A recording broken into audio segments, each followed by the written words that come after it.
Dinas PUPR Banjarmasin terus berupaya menangani tumpukan ilung wan gulma yang sering terlihat di sepanjang Sungai Martapura dengan menerjunkan puluhan pasukan turbo. Ada 3 titik pembersihan yang dilakukan oleh pasukan turbo, yaitu di kawasan PDU Sungai Gampa, Jembatan Antasari, wan Jembatan Pasar Lama. Dinas PUPR Banjarmasin terus berupaya menangani tumpukan ilung wan gulman yang sering terlihat di sepanjang Sungai Martapura dengan menerjunkan puluhan pasukan turbo. Kepala Bidang Sungai Dinas PUPR Banjarmasin Hisbul Watoni, Waitakoni Prima TV tengah hari Rabu 17 Januari 2024 memadahkan memasuki musim penghujan, banyak kiriman ilung dari hulu masuk ke kawasan Sungai Martapura di Banjarmasin, sehingga dilakukan antisipasi dengan rutin melakukan pengawasan hingga menurunkan pasukan turbo untuk membersihi sungai dengan menggunakan kapal pembersih ilung, wan ratik, serta kapal sapu-sapu. Menurut Hisbul Watoni, ada 3 titik pembersihan yang dilakukan oleh pasukan turbo, yaitu kawasan PDU Sungai Gampa, Jembatan Antasari, wan Jembatan Pasar Lama.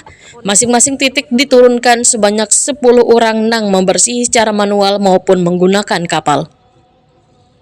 Hisbul Watoni memadahkan kapal harvest bantuan pinjam pakai dari Balai Wilayah Sungai 3 pun dimanfaatkan pula gasan membersihi sungai dari ratik wan gulma. Namun pengoperasionalnya hanya bisa digunakan waya sungai dalam keadaan tenang wan kada bergelombang.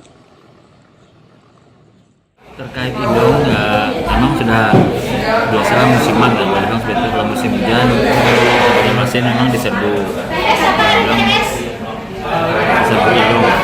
ilung dari kawasan hulu lah. Saat ini kami masih di tahun sebelumnya mengadakan pertama kapal sapu-sapu yang memang berkontrak di tempat kita. Saat ini memang berkontrak dengan PT Sungai dan Drainase. Terus ditambah dengan kami tetap memaksimalkan pasukan turbo. Hari ini kami juga dibantu oleh teman-teman di Balai Wilayah Sungai Kalimantan 3 terkait penanganan ilung di 2 jembatan, utamanya jembatan Pasar Lama dan jembatan Antasari. Hari ini yang membantu kita di jembatan Pasar Lama teman-teman di Balai. Yang di jembatan Antasari kita ada beberapa grup ditaruh di pasukan turbo di sana. Jadi penanganannya masih seperti kemarin.